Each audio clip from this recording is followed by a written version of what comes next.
नमस्कार दोस्तों, एक बार फिर से स्वागत है आपका हमारे न्यूज चैनल पर, जहां पर आपको देखने को मिलेगी सुबह से लेकर शाम तक की सारी के सारी बड़ी खबरें, मुख्य समाचार, ब्रेकिंग न्यूज अपडेट के रूप में। तो दोस्तों आपसे रिक्वेस्ट है इस वीडियो को पूरा देखें और ज्यादा से ज्यादा लाइक और शेयर करें। तो दोस्तों जानते हैं आज की पहली बड़ी खबर। प्रधानमंत्री नरेंद्र मोदी की अप्रूवल रेटिंग सबसे आगे, विश्व के सभी नेताओं को पछाड़ा। जी हां दोस्तों, कोरोना काल में प्रधानमंत्री नरेंद्र मोदी की दुनिया में लोकप्रियता में जबरदस्त इजाफा हुआ है। अमेरिकी एजेंसी मॉर्निंग कंसल्ट द्वारा किए गए सर्वे में यह बात निकलकर सामने आई है। एजेंसी के मुताबिक पीएम नरेंद्र मोदी की अप्रूवल रेटिंग 55 है। एजेंसी की रिपोर्ट में यह भी दिखाया गया है कि नरेंद्र मोदी की लोकप्रियता सभी वैश्विक नेताओं में सबसे अधिक है। यह एजेंसी दुनिया भर के नेताओं और सरकार की अप्रूवल रेटिंग जारी करती है। मॉर्निंग कंसल्ट पॉलिटिकल इंटेलिजेंस ने वर्तमान में 13 देशों के नेताओं की अप्रूवल रेटिंग जारी की है। एजेंसी के ताजा सर्वे में पीएम नरेंद्र मोदी के अलावा जिन नेताओं की लोकप्रियता में वृद्धि देखी गई, उनमें मैक्सिको के राष्ट्रपति एंड्रेस मैनुअल और ऑस्ट्रेलियाई प्रधानमंत्री स्कॉट मॉरिस शामिल है। सर्वे के अनुसार 22 दिसंबर तक मैक्सिकन राष्ट्रपति एंड्रेस मैनुअल का स्कोर 29 था, जबकि ऑस्ट्रेलियाई प्रधानमंत्री स्कॉट मॉरिस का स्कोर 27 था। इसके बाद दोस्तों जानते हैं अगली खबर। बीजेपी नेता दिलीप घोष के बिगड़े बोल, कहा हिंदू धर्म की रक्षा के लिए हथियार उठाना गलत नहीं। जी हां दोस्तों, पश्चिम बंगाल में भारतीय जनता पार्टी अध्यक्ष दिलीप घोष इन दिनों विवादित बयानों के चलते सुर्खियों में है। गुरुवार को आयोजित एक कार्यक्रम में उन्होंने कहा है कि हिंदू धर्म के अस्तित्व को बचाए रखने के लिए हथियार उठाना गलत नहीं है। अगर जरूरत पड़ी तो महिलाओं के सम्मान की रक्षा के लिए भी हथियार उठाए जाएंगे।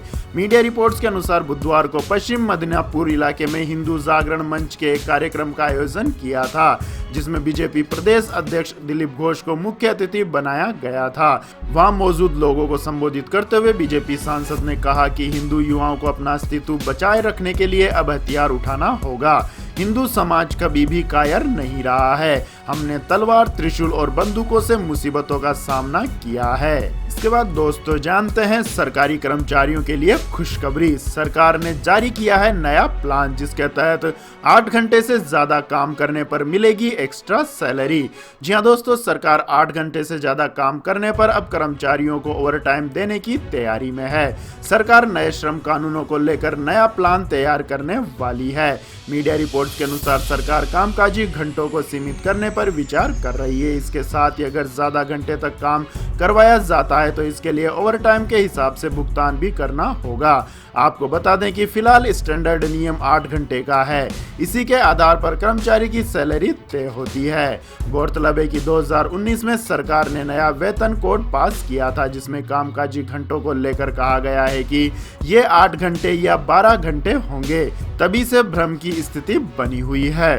सूत्रों ने बताया है कि एक गलत धारणा थी कि नया श्रम कानून 12 घंटे कर्मचारियों से काम करवाने की इजाजत देता है। इस गलत धारणा को खत्म करने के उद्देश्य से यह कदम उठाया गया है। इसके बाद दोस्तों जान लेते हैं अगली खबर। साल के आखिरी दिन पीएम नरेंद्र मोदी ने कोरोना को लेकर दिया नया मंत्र, वैक्सीन पर दिया गुड न्यूज। जी हां दोस्तों, प्रधानमंत्री नरेंद्र मोदी ने गुरुवार को वीडियो कॉन्फ्रेंस के जरिए राजकोट में अखिल भारतीय आयुर्विज्ञान संस्थान की आधारशिला रखी। इस कार्यक्रम को संबोधित करते हुए पीएम नरेंद्र मोदी ने कोरोना वायरस को लेकर एक मंत्र दिया और कहा कि दवाई भी और कड़ाई भी।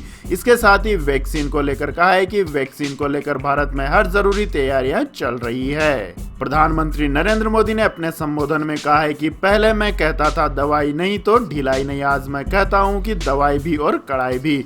उन्होंने आगे कहा कि साल 2020 में संक्रमण की निराशा थी, चिंताएं थी और चारों तरफ सवाल या निशान थे, लेकिन 2021 इलाज की आशा लेकर आया है। वैक्सीन को लेकर भारत में हर जरूरी तैयारियां चल रही है। इसके बाद दोस्तों जान लेते हैं अगली बड़ी खबर। बदल गया ट्रेन टिकट बुकिंग का अंदाज, आईआरसीटीसी की नई वेबसाइट और मोबाइल ऐप हुई लॉन्च। जी हां दोस्तों, अब से ट्रेन टिकट बुक करने का अंदाज बदल गया है। रेल मंत्री पीयूष गोयल ने नई वेबसाइट और मोबाइल ऐप का उद्घाटन किया है। आईआरसीटीसी का दावा है कि नई वेबसाइट से यात्रियों का टिकट बुक करने का अनुभव बदलने वाला है। टिकट बुक कराना पहले से ज्यादा आसान और तेज हो जाएगा। IRCTC की नई वेबसाइट की सूरत बिल्कुल बदल गई है। यह पहले से ज्यादा सुलझी हुई और साफ सुथरी लगती है। IRCTC की इस वेबसाइट में और भी नए फीचर्स जुड़ गए हैं। इसके बाद दोस्तों जान लेते हैं अगली बड़ी खबर। लखनऊ में 4.76 लाख रुपए में मिलेंगे फ्लैट। प्रधानमंत्री नरेंद्र मोदी आज करेंगे लाइट हाउस प्रोजेक्ट का शिलान्यास। जी हाँ दोस्तों, प्रधानमंत्री नरेंद्र मोदी और मुख्यमंत्री आदित्यनाथ नए साल के पहले दिन यानी कि आज लाइट हाउस प्रोजेक्ट का शिलान्यास करेंगे, जिसके तहत लखनऊ में 1040 शहरी गरीबों को 5.25 लाख रुपए में 415 वर्ग फीट एरिया का फ्लैट अगले साल 2022 में सौंपा जाएगा। इसकी कीमत 12,59,000 होगी, जिसमें केंद्र सरकार और प्रदेश सरकार की ओर से 7,83,000 रुपए अनुदान के रूप में दिए जाएंगे। शेष धनराशि 4,76,000 EWS श्रेणी के लाभार्थी को देने होंगे। फ्लैट का आवंटन प्रधानमंत्री आवास योजना शहरी के अनुसार किया जाएगा और डूडा के माध्यम से DM की अध्यक्षता में खुली लॉटरी का आयोजन किया जाएगा। इसके बाद दोस्तों जान लेते हैं अगली बड़ी खबर। देश में बढ़ता जा रहा है कोरोना के नए स्ट्रेन का खतरा, सामने आए 5 नए केस। जी हाँ दोस्तों, ब्रिटेन में शुरू हुआ कोरोना का नया वेरिएंट तेजी से लोगों को अपनी चपेट में ले रहा है। देश में संक्रमित मरीजों की संख्या बढ़ती ही जा रही है।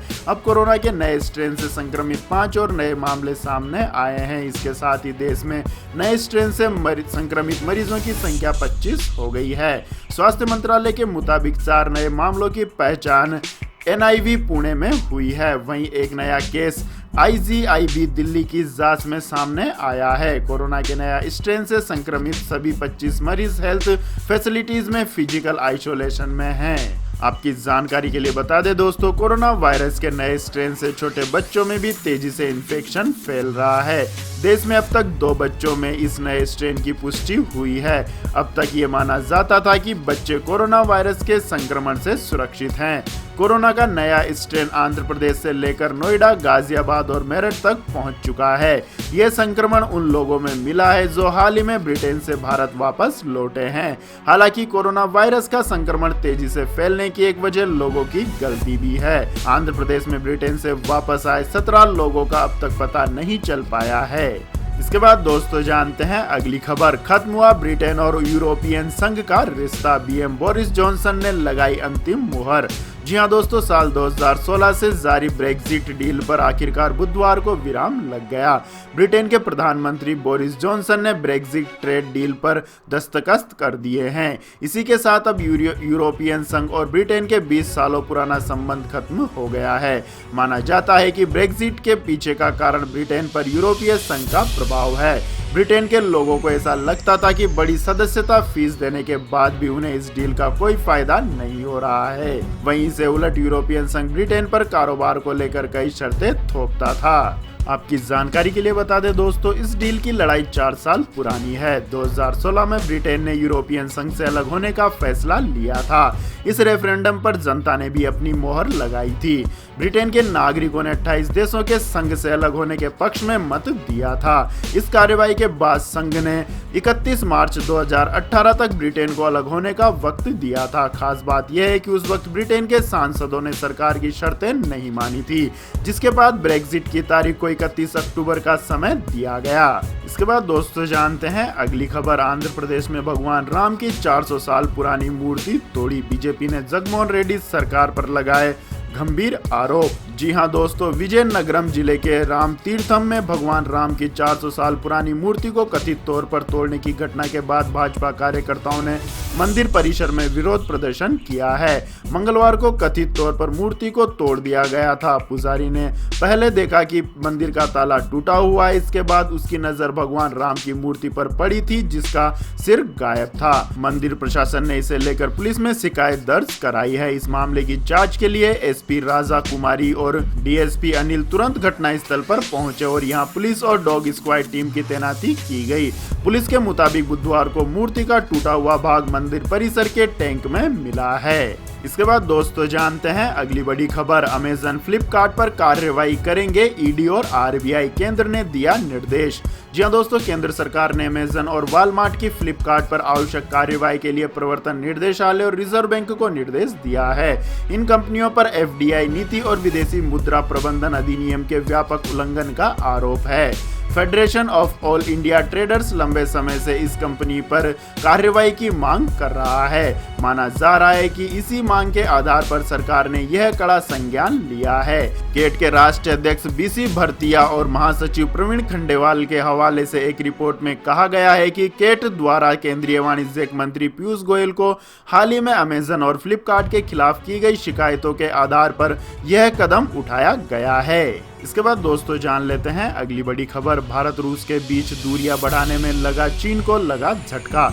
पुतिन ने कहा रिश्तों में मजबूती के लिए करते रहेंगे काम। जी हां दोस्तों, भारत रूस संबंधों में जहर घोलने की कोशिश कर रहे चीन को तगड़ा झटका लगा है। रूस के राष्ट्रपति व्लादिमीर पुतिन ने दोनों देशों के बीच द्विपक्षीय सहयोग बढ़ाने की वकालत करते हुए कहा है कि नए साल में संबंधों को और मजबूत करने की दिशा में कदम उठाए जाएंगे। उन्होंने कहा है कि रूस और भारत क्षेत्रीय एवं वैश्विक एजेंडों से संबंधित सामयिक मुद्दों के समाधान के प्रयासों के साथ साथ द्विपक्षीय सहयोग को आगे बढ़ाने की दिशा में कार्य जारी रखेंगे। पुतिन का यह बयान चीन के लिए तगड़ा झटका है, क्योंकि हाल ही में उसने कहा था कि भारत और रूस के रिश्तों में खटास आ गई है। इसके बाद दोस्तों जान लेते हैं आज के मौसम अपडेट्स। तो दोस्तों आगामी 24 घंटों के दौरान तमिलनाडु, केरल, पुडुचेरी, लक्षद्वीप और दक्षिणी आंतरिक कर्नाटक के हिस्सों में हल्की से मध्यम बारिश होने की संभावना है। इन भागों में कुछ स्थानों पर भारी वर्षा भी हो सकती है। देश के बाकी सभी हिस्सों में मौसम मुख्यतः शुष्क और साफ बना रहने के आसार हैं। वहीं पंजाब, हरियाणा, दिल्ली, राजस्थान, उत्तर प्रदेश और बिहार में अधिकांश जगहों पर न्यूनतम तापमान सामान्य से नीचे बना रहेगा, जिससे शीतलहर का प्रकोप और पाला पड़ने की संभावना अगले 24 घंटों के दौरान भी इन भागों में बनी रहेगी। इसके अलावा दोस्तों उत्तर पश्चिम भारत के मैदानी इलाकों से लेकर गंगा के मैदानी क्षेत्रों में तराई वाले इलाकों पर घने कोहरे की चादर छाई रहेगी। इसके बाद दोस्तों जानते हैं आज के पेट्रोल और डीजल के भाव। तो दोस्तों पेट्रोल की डीजल की कीमतों में आज लगातार 24वें दिन भी कोई बदलाव नहीं हुआ है, जिससे देश की राजधानी दिल्ली में आज 1 लीटर पेट्रोल का दाम 83 रुपए 71 पैसे व 1 लीटर डीजल का दाम 73 रुपए 87 पैसे पर ही बना हुआ है। इसके बाद दोस्तों जानते हैं अगली खबर। सोने की कीमतों में तेजी, हाजिर बाजार में चांदी भी हुई महंगी। जी हाँ दोस्तों, घरेलू सराफा बाजार में सोने एवं चांदी की कीमतों में बढ़ोतरी देखने को मिली है। HDFC सिक्योरिटीज के मुताबिक राष्ट्रीय राजधानी दिल्ली में सोने का भाव 235 रुपए की बढ़त के साथ 49,675 रुपए प्रति 10 ग्राम पर पहुंच गया है। इससे पिछले सत्र में 10 ग्राम सोने का दाम 49,440 रुपए था। वहीं बात करें चांदी की, तो चांदी की कीमत में 273 रुपए की तेजी आई है, जिससे 1 किलोग्राम चांदी का दाम 67,983 रुपए पर पहुंच गया है। इससे पिछले सत्र में चांदी की कीमत 67,710 रुपए प्रति किलोग्राम पर थी। बात करें दोस्तों अंतर्राष्ट्रीय स्तर पर सोने चांदी की कीमतों की, तो यह सपाट बनी रही। वैश्विक स्तर पर सोने का भाव $1894 प्रति औंस पर ट्रेंड करता रहा। इसी तरह चांदी की कीमत भी $26.52 प्रति औंस पर ट्रेंड कर रही थी। तो यह थी दोस्तों आज की सभी महत्वपूर्ण बड़ी खबरें। और दोस्तों बारी आती है आज के माइंड क्विज क्वेश्चन की, जिसका जवाब देकर आप बन सकते हैं एक शानदार उपहार के विजेता। तो दोस्तों आज का सवाल है, किस भारतीय क्रिकेटर को गब्बर के नाम से भी जाना जाता है? जी हाँ दोस्तों, अगर आपको इस सवाल का जवाब आता है तो तुरंत कमेंट सेक्शन में लिख दीजिए। इस वीडियो को लाइक कीजिए, शेयर कीजिए और हमारे चैनल को सब्सक्राइब करके बेल आइकन का बटन भी दबा लें। धन्यवाद। जय हिंद, जय भारत, वंदे मातरम।